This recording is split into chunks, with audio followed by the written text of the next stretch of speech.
Hello, dear sweet friends. Welcome back to the yoga clinic. Today I have a flow for you that's going to work up through crow pose, crane pose, and lolasana. So some difficult postures, but we're going to warm our bodies up into it and do some preparatory work along the way. You're going to need 2 blocks for class today. I also have a blanket here. It's not necessary, but it might be nice in the yin portion of class.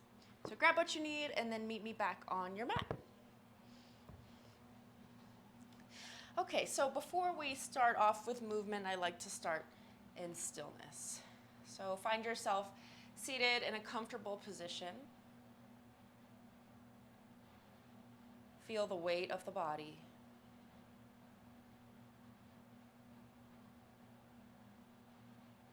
We'll take a clearing breath here together. Inhale through the nose. And then breathe out of the mouth. Yogastha Kuru Karmani. First, we establish ourselves in presence, and then we perform action. Keeping the mouth closed, let's take an inhale breath in together and pause at the top. Hold. Listen to the heartbeat.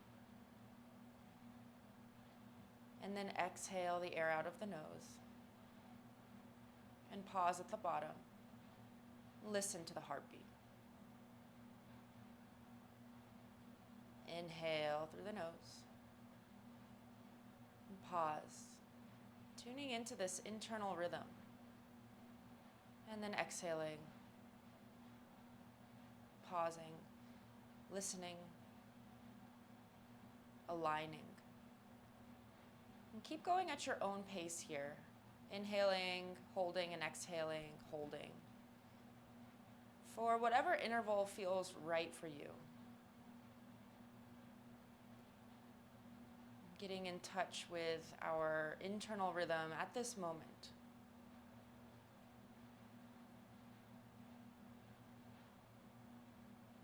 Letting the internal landscape become our reality.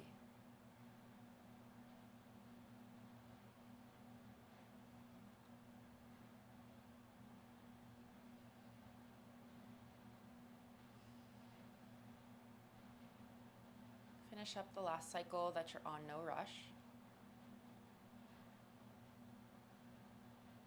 And then very slowly we'll begin to blink the eyes open, coming back into the room. We're going to grab one of our blocks, hugging it into the chest. So we're going to begin with a thoracic spine warm-up. Ideally, every single day we should be moving all of our joints through all of their ranges of motion to keep them healthy. That's my little PSA. Today, we're going to focus on the thoracic spinal mobility and shoulder blade mobility because it's going to prepare us for the peak postures. So how we do this, it's called CARs, or controlled articulated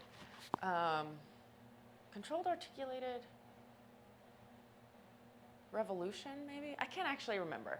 But anyway, so the idea is that we want to stabilize the joint above and below the one that we're working on. So if we're working with our thoracic spine, we want to stabilize the neck and the pelvis. So we're going to hug this block.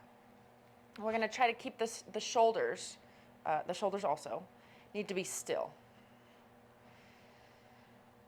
Close your eyes if it's easier. We're going to take a big breath in. And then exhale, pull your belly in, draw your rib cage down. So locking the core in so that we don't move the pelvis. We're going to hug the block so we don't move our shoulders, and then the head, we're just going to try to remember to keep it in place. And then from here, we're going to flex the thoracic spine, so rounding the upper back. And then rotate towards the right, keeping the spine flexed, keeping the belly in. Laterally bend towards the right, dropping the right shoulder down to right hip. And then extend, so rolling the back body behind you, front body above you. And then laterally bending left shoulder down towards left floor. Rotating, rolling the heart down towards the floor on the left side. And then moving back towards flexion. Good. Let's do that the other way. So we're rounded here in flexion. We're going to rotate our rib cage over towards the right.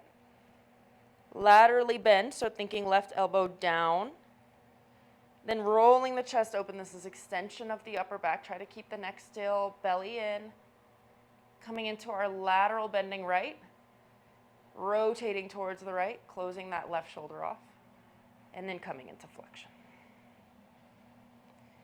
Good. And release. Okay, good job. So now we're going to find tabletop position. You can put the blocks off to the side for now. In tabletop position, place your hands under your shoulders, your knees under your hips. And a lot of students in yoga complain of pain in their wrists, especially vinyasa-based classes. We spend a lot of time on our hands. And generally that's because the activation of the hands is not there. A lot of people have like their fingers rounded on the mat. So in order to protect the wrists, we need to engage the forearm muscles. So think about gripping the mat with your fingertips, almost like you're clawing at the mat. And when you do this, the knuckles lift. So now I want you to think rooting down through the index finger base knuckle. And then spreading that energy across all the base knuckles. So your knuckles are flat and spreading. Really feel the contact of your whole hand with the floor. So your flexors in the forearm and the extensors of the forearm are working. And that's going to protect the wrist from getting over exerted. We're protecting our tendons here when we engage the muscles around the joint. Good. Now pull your belly in. Well, actually, let's do this. We'll inhale. And then exhale again. Draw your belly in as you exhale. Draw your rib cage down. So we're going to try to keep the pelvis still here. We're moving into cars of our shoulder blades. So we're going to start by retracting the shoulder blades. Think pinching a paper clip between your shoulder blades. Elbows do not bend here. Elbows stay straight. The shoulder blades come together. Now, depress your shoulder blades away from your ears. So it's a subtle movement. Now, protract the shoulder blades. Feel the shoulder blades draw apart from one another, feeling the chest push away from the floor. And then raise your shoulder blades up towards your neck like you were pressing something overhead. Good. Now again, retract the shoulder blades, feeling them draw together. Feel them draw down the back, depressing. Protract, shoulder blades spread. And then elevate, feeling the shoulder blades move up towards the ears. Good. One more round like that. This is hard.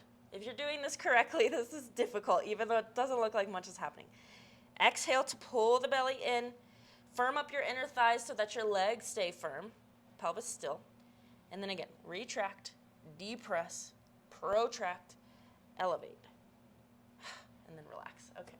Sit back on your heels. Let's just shake out the wrists a little bit. Working hard here. Rolling them out one way, then the other way. Then we're going to come back into tabletop position. I want you to find a nice safe hand position. Sometimes it's even nice for us to point your fingers forward slightly. And that's going to bring the elbows more into neutral. And that's not for everyone. For me, it helps me get my fingers flat. So it just depends on your anatomy. Okay, now we're going to bring the right knee in between the hands and set it down, and then extend the left leg back. So this is sort of like a pigeon. We're not, it's a lot harder than pigeon, I'll tell you that. Good. So we're going to start by pressing down into all four corners of the hands. And then protract the shoulder blades. Feel them separate. And from here, draw the inner arms and upper arms in towards midline. So the upper body's working hard here. Now we're going to press into the tops of the feet. Exhale, pull the belly in, ribs down. And then press down into tops of the feet so that your knees lift. Good. Now protract the shoulders more, hollow out the belly more, exhale, and see if you can bring the right knee in towards your chest. Really protract the shoulder blades, draw them apart from one another. Good. Pull belly in. Can you lift the right thigh in higher towards your ribs? And then maybe you can even lift the right heel in towards your right glute. Squeeze, squeeze, squeeze, push the floor away, and then set the right knee down. Whew. Okay, switch. Left knee in between the hands, right leg back. If you need to flip the hands over, release the hands. So you get in touch when you're working with active hands, you get in touch with all of the muscles in your hands too. And they can actually feel sore. And that means that you're protecting your wrist, you're protecting your joints. So if you do yoga enough, you should end up with like pretty defined hands if you're doing it safely. Okay, we're going to do this again. Find hasta bandha, so it's actually the bandha in your hands, gripping the floor and then spreading the knuckles. Let's protract the shoulder blades, squeeze the arms in, inhale, and then as you exhale, draw the belly in and press into the tops of the feet, zip the left knee into the chest. Now, press the floor away more, protract the shoulders more. And then if you are elevating your shoulder blades, see if you can depress them away from your ears. Good, squeeze, squeeze, squeeze, left knee in, press into the tops of the feet a lot. Maybe you can hug the left heel in, and then switch, or just lower down. Okay, good work. Let's shake out the hands. Woo! Okay, so we're gonna move through a flow, and then we're gonna get right into our peak postures for class today. Already, I'm feeling really warm in my upper back and shoulders, which is what we want. So hopefully you are too. Okay, let us come to the top of the mat. Feet hip-width distance. Feeling for rooting down through all four corners of our feet. And then lifting, spreading the toes, really rooting down through all four corners of the feet. You can see the arches of your feet lifting when we do this. And then try to keep that activation, but spread the toes back down. Spread across the collarbone, spread your shoulder blades. Hands by your sides. Inhale, sweep the arms up, look up. Sides of the waist long. And then exhale, hands to your heart. Good, we'll add on from there. Chair pose. Let's sit down into the chair first. Let the fingertips come down besides the feet, active feet. And then inhale, add the arms. And exhale, fold. This is Surya Namaskar C. Inhale, looking forward. And exhaling the right foot back, dropping the right knee down. Anjaneyasana, inhale, arms lift, look at your thumbs. And exhale, plant the hands. Tuck the right toes. Inhale, left foot sweeps all the way up. Three-legged dog, and then exhale, bend and open the left leg. Inhale, three-legged dog, set the left toes down. And then exhale, knees, chest, chin. Knees, chest, chin. Upward, or let's do just a low cobra here. And then exhale through child's pose, tapping the hips towards heels, to down dog. Right foot between the hands, inhale. Left knee drops, Anjaneyasana, look up. Exhale, hands frame the right foot, stepping the left foot forward, fold. Inhale, Utkatasana, chair pose. Exhale, Samastitihi. Again, Utkatasana, fingertips down first, sit back into your chair, active feet. Arms reach up, and exhale, folding. Straightening the knees. Look forward, inhale, belly in, and then exhale, left foot steps to the back of the mat, drop the left knee down. Anjaneyasana, inhale, arms rise up. Sides of the waist knitting in, and then exhale, plant the hands. Tuck the left toes, right leg reaches up, and over three-legged dog. Back to three-legged dog, set the right toes down. Option for knees, chest, chin to cobra, or we'll shift forward into plank to chaturanga to upward facing dog. Belly draws in, move from your core, downward facing dog. Left foot steps forward, Anjaneyasana, inhale. Exhale, hands plant, step the right foot forward. Utkatasana, inhale. And exhale, Samastitihi. Okay, good work. Let's add on from there. We'll inhale, Utkatasana. And exhale, fold. Inhale, look forward, flat back. Exhale, step the right foot back. We'll keep the right leg lifted this time. Rising up, crescent lunge. Think pulling the legs energetically in towards one another. And then exhale, we'll back bend. Draw the elbows down behind you, feeling the shoulder blades knit together and draw towards the waist. Inhale, arms reach up, crescent. Exhale, plant the hands to frame the left foot. Inhale, three-legged dog. And then exhale, bend and open. Inhale, three-legged dog. Exhale, three-legged plank, shoulders over wrists. Inhale, side plank, coming onto the outside edge of the right foot. Left foot stays hovering if you can balance. rise the left arm up, lining up the shoulders with the hips. Step the left foot behind the right, flip dog, come up to kakasana, press down into the right hand, lift your hips, lift your heart. Good, and then coming back, three-legged dog, left hand down, left leg lifts, and then downward facing dog. Inhale, come forward, plank. Exhale, chaturanga. Inhale, up dog. Belly in, down dog, flip your toes over. Inhale, right foot top of the mat, crescent. Exhale, find your back bend, drive the elbows down, belly in. Inhale, crescent. Exhale, hands down. Step the left foot forward. Inhale, utkatasana. Exhale, release. Second side. Inhale, utkatasana. Exhale, fold. Inhale, look forward, Ardha Uttanasana. Exhale, left foot steps back. Rise up, crescent lunge. Firm your back thigh. Exhale, back bend. Lift the back of your heart towards the sky. Inhale, crescent. Exhale, plant the hands. Inhale, three-legged dog. And then breathe out and stack your right hip on top of the left. Inhale, back to three-legged dog. And then exhale, three-legged plank. Inhale, side plank. Maybe you can keep that top leg lifted, coming onto the outer edge of the left foot, and slowly rising the right arm up. Shoulders in line with hips. Kamatkarasana.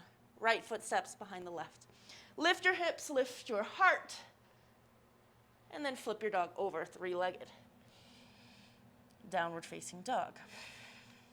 Inhale, plank. Exhale, chaturanga. Inhale, up dog. Exhale, down dog. Left foot steps forward, crescent lunge, rise up. Inhale. Exhale, back bend. Inhale, crescent, knit your ribs. Exhale, plant the hands. Step the right foot forward. Inhale, utkatasana. And exhale, samasthiti. Okay, I'm feeling warm. How about you? I hope you're feeling warm. So now we're going to grab our two blocks, and we're going to move through lolasana to kakasana, bakasana. So they build on top of each other. I'm going to show you exactly how that works. So for lolasana, especially if you're new to this posture, I love to use blocks. It makes the ground a little closer to you so that you don't have to work as hard with that bandha, the core lifting, to get into the posture, to access it and feel that. So take your hands on blocks. If you're familiar with the posture, you don't need to use them. I'm going to demo with blocks. We want our nice active hands here, so gripping the floor, rooting the knuckles down. And we're going to find a planche position. So I think this comes from gymnastics. Basically, we want shoulders past the wrists here. And then when we do that, it encourages the shoulder blades to depress. And then we're going to protract here, so feeling the shoulder blades separate. So already my core is turning on here. We're going to inhale, and then exhale, draw belly in and up. And as you do that, press down into the tops of the feet, lift the knees in towards the body. Good. Now, so for some of you, this is going to be the work today. For others, you might be able to start to lift a heel. Maybe switch. Maybe you can lift both. Press, press, press into the fingertips. Active hands. Protract the shoulder blades, draw the belly in, squeeze the inner thighs. And then set your hips down. Good job. Okay. So you can play with lolasana. It's a really good way to get the movements of your body to prepare for crow pose. Some people even say crow pose is easier than lolasana. I'm not sure about that. Regardless, we're going to move on to kakasana, crow pose. So if you're familiar with crow pose, you're welcome to jump into it. If you're brand new, we're going to use blocks because a lot of times fear is the thing that holds us back. And I want you to remember that in life, not just on the mat. When you get yourself into crow, or even if you're just working towards it, knowing that you can do hard things, and even if it makes you afraid, that doesn't mean that you can't do it. Fear is normal. It's what you do when you get afraid that counts. Okay, so if you're new to crow, we're going to start by stepping onto the block. Again, this is going to bring the floor closer to us. It encourages the knees into the chest so we don't have to do as much core work to get them there. This first block is going to be for underneath your head. So if you're afraid of falling forward, this block is going to stop you from going all the way. We want to find that planche position. That means your energy is moving forward as you're in crow. So a lot of people, when they're afraid to go into it, they're like strong enough to go into it, but they're afraid to put the weight into their hands and into the fingertips. And so they feel like they can't do it. So for this one, we are gonna roll the eyes of the elbows forward, and we're gonna find chaturanga arms. So let's lift up the hips, find your active hands. I want you to really grip the floor with your hands. Roll your eyes of the elbows forward, and then hug your inner arm bones, or your upper arm bones in. Now, lift your hips a lot, protract your shoulder blades, and bend the elbows. And then you can set the knees onto the elbows like a shelf. So right here, my core is working a lot, my shoulder blades are working, my spine is flexed, and my hands are engaged. So this is really awesome work, and if this is where you are today, you should be super proud of that. And it's a great place to work from. If you'd like to play with lifting up one set of toes, great. Lifting up the other set of toes. From here, draw the big toes together, squeeze the inner thighs, and then bring the heels towards your butt. Good. Weight is moving forward, looking forward. Belly in. Come down. Okay. Nice work. So the very last step that we're going to do today is kakasana crane. So very similar movements as what we've been doing so far. The main difference here is that the elbows are straight. In fact, I think it's the only difference. So bakasana crane. If you're new to this, you can use blocks. If you feel like you've got this, there's no need to use blocks. It's just an option. So the setup is exactly the same. Grab some water, take a breath, and then when you're ready, we're going to find our active hands, stepping onto the block if you're using it. We'll roll the eyes of the elbows forward again, and then let's lift up the hips. Now, I want you to think about inhaling, and then as you exhale, think about hollowing out the belly, drawing belly button up towards your spine, towards your sternum, and then pulling the rib cage down. So finding this hollow body position. Protract the shoulder blades. So the chest is hollow, the belly's hollow. Can you pull your pelvic floor up? Come up high on your tiptoes, and now begin to transition weight into the hands, pouring weight into the hands. Feel the fingertips turn on. These are your brakes. And then bringing the knees in towards the triceps. Now, squeeze the inner thighs together, bring the big toes to touch, and then squeeze the heels in towards your butt. Lean forward, look forward. Active hands. Drawing the energy up. Feel that flexion in the spine. Protract the shoulder blades, and then come down. Okay, good work. So if that was difficult for you, it was difficult for me. If you couldn't do it, awesome, something to work on. Just having fun. Okay, let's undo some of that work. We're gonna come into bow pose, coming down onto the belly. So we did a lot of protracting the spine, a lot of deep flexion in the thoracic, or protracting the shoulder blades, deep flexion in the spine. So now let's kind of undo some of that. Bring the forehead down. Take the hands by your sides. Take some clearing breaths. We're going to start by rolling the shoulder blades down and away, and then squeezing them together. So we're retracted. Good. Now come up into spinal extension. So we're lifting the chest and the head. Fingertips down. So just feeling the upper body working here. We want the upper body to support us in our back bends. Good. Pressing the pelvis down, pressing down to the tops of the feet. Good. Now bend the knees. And lift your hands and feel the upper back working. You can reach back for your heels. Firm your inner thighs. Squeeze your outer glutes. Good. Really squeeze the shoulder blades together and down. And then kick the feet into the hands and feel the collarbones widen. Lift up through the crown of the head. Now stay right here, or this comes from Ashtanga's second series. We're going to roll over to the right-hand side. Staying in bow pose, looking over the top shoulder, kicking into the hands, squeezing the shoulder blades, belly in. Good, coming back through bow. Lift up, and exhale, other side. Looking over the top shoulder. Squeeze the inner thighs. Active toes. Come back through center, inhale, hold for one more breath. Inhale, get higher, and exhale, release. Hands down underneath your forehead. Whew.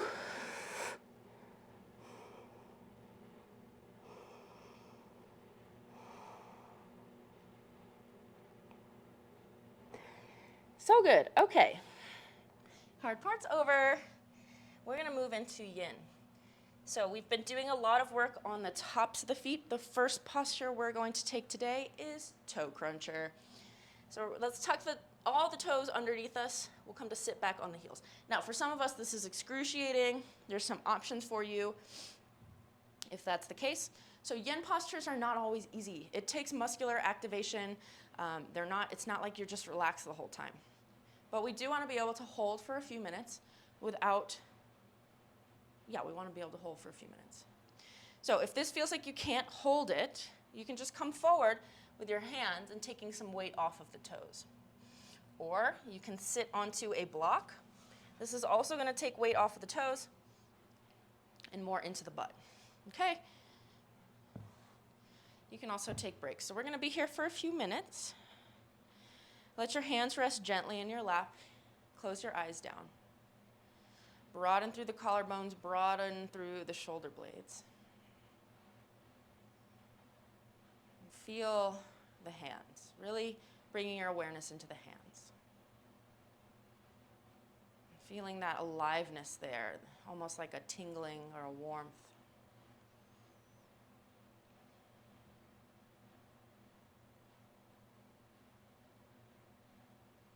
Inhale slowly through the nose. Hold at the top and listen to your heartbeat. And then exhale through your nose. Hold, listen, feel. And continuing at your own pace of breath. Coming back to that internal rhythm and just noticing if it's any different from when we started class. Is it faster? Is it deeper? And checking in with the body.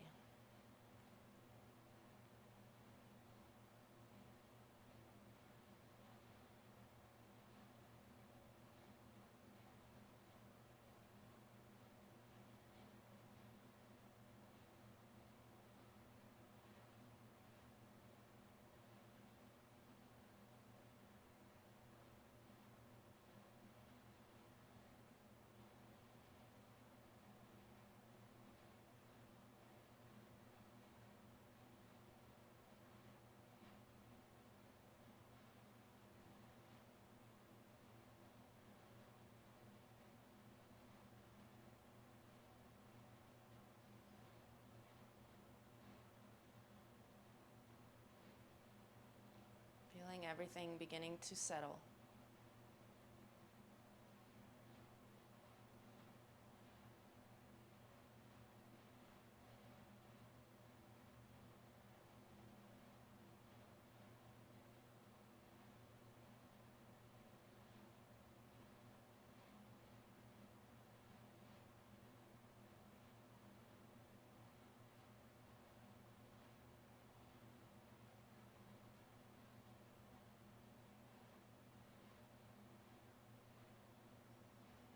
Two more cycles of breath.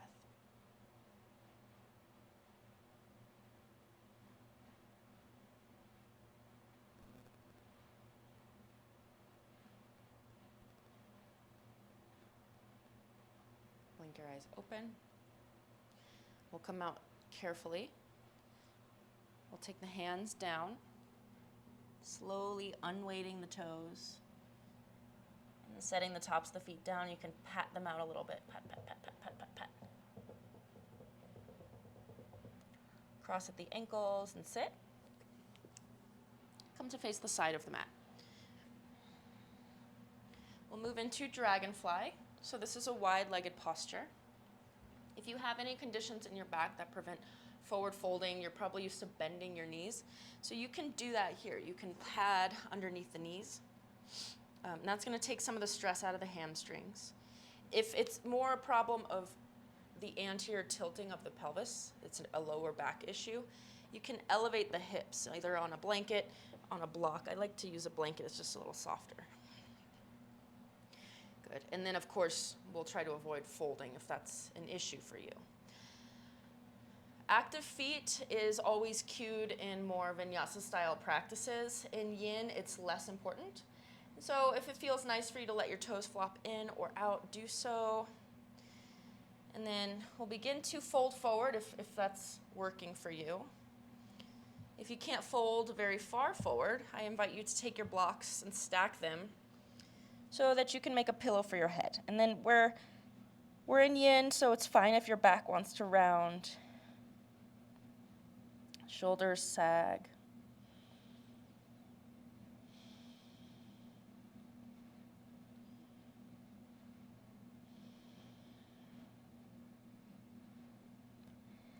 As our yoga practice matures, we realize that we don't have to act on every urge that we have.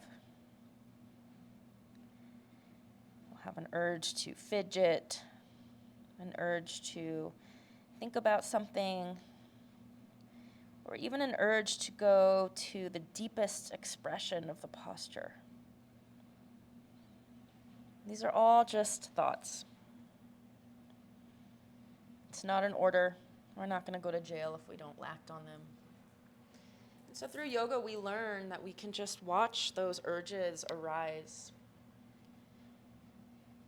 And if we don't give them any thought, any priority, then they'll just fade away, leaving no trace.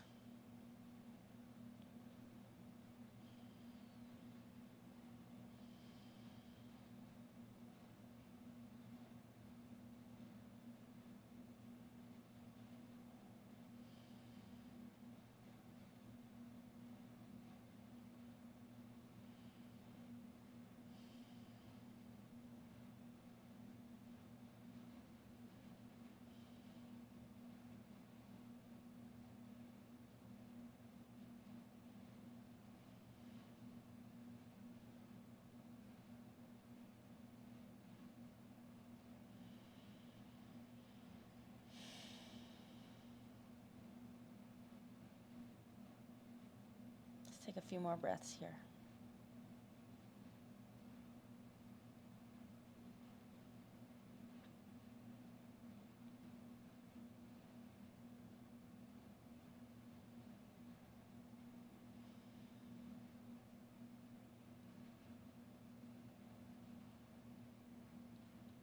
We're gonna come out of the posture slowly, just walking the hands in to sit upright. And then we're going to add a twist here. So we haven't done any twisting really of our spine today. So coming back to the way we started class, I want you to think about rotating your thoracic spine over to the right, and then rounding, flexing, and bringing the hands down, or you can bring the hands onto blocks on either side of the leg. And then if it feels right for you, you can continue this rotation over to the right, and you can maybe even bring both hands outside of the right leg. Or you can take the left hand outside, the right calf.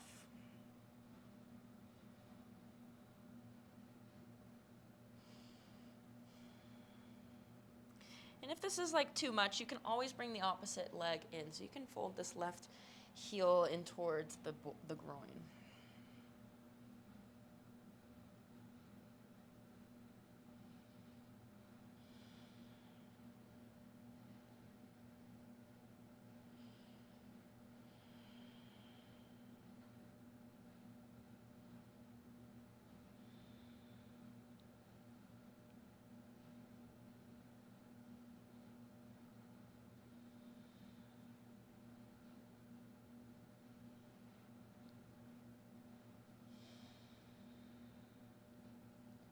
Breath in, breath out. Again, breath in, breath out. We'll Gently unwind, walking our way back up to sit. We'll just move on to the other side. So walking the blocks over if you have them. We'll draw the right heel in if you've done that on side one, and then extend the left leg. Rotating your spine towards the left. And then maybe you flex. Maybe you want to stay extended, that's fine. For me, I want to flex. And then maybe you can rotate a little deeper. You might take both hands outside the leg, maybe resting right hand outside left ankle.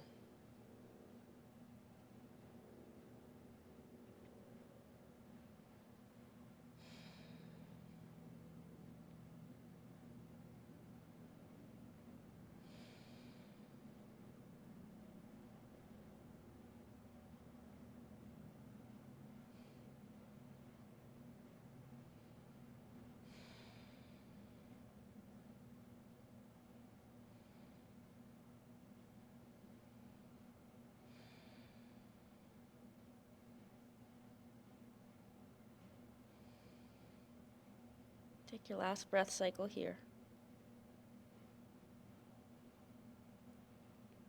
Let it out.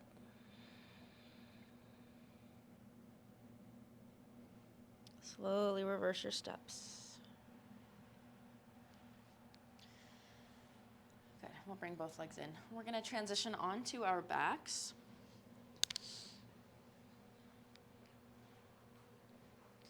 So I'll give you two options for our final posture. You can take a supported Supta Baddha Konasana. Both of these should feel pretty nice. Supta Baddha Konasana, we're in abduction. We've done a lot of adduction today, so that'll feel nice to open up the thighs. Or if you want to incorporate back bending, we'll use supported bridge. So for supported Supta Baddha Konasana, the blocks are outside of the knees. For supported bridge, we'll take a block underneath the sacrum. That's that bony part of your pelvis. So you can feel the top rim of your pelvis with your thumbs. And you want the top of the block to line up with that. It shouldn't go beyond. And then anything with the legs is fine. You can even take Supta Baddha Konasana here. Roll the shoulder blades underneath you. Let the palms face up.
Last breath cycle here.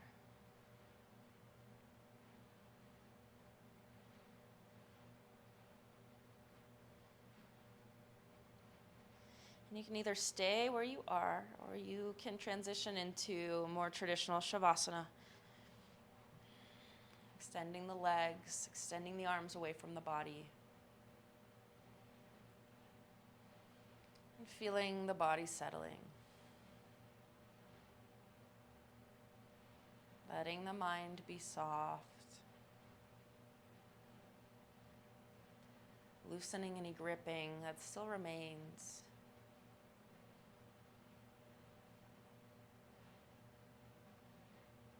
Metaphorically letting the fingers widen to soften our grip on anything we're holding.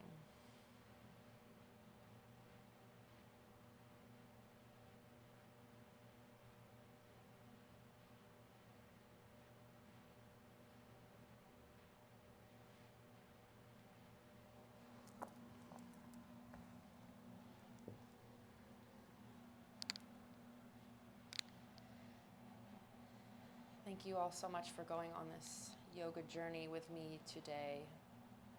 It's always a pleasure to be here with you as your guide, as your friend. I hope that you've gained something from practice today. Remember, in the words of Bob Marley, those who feel it, know it. I'll see you next time.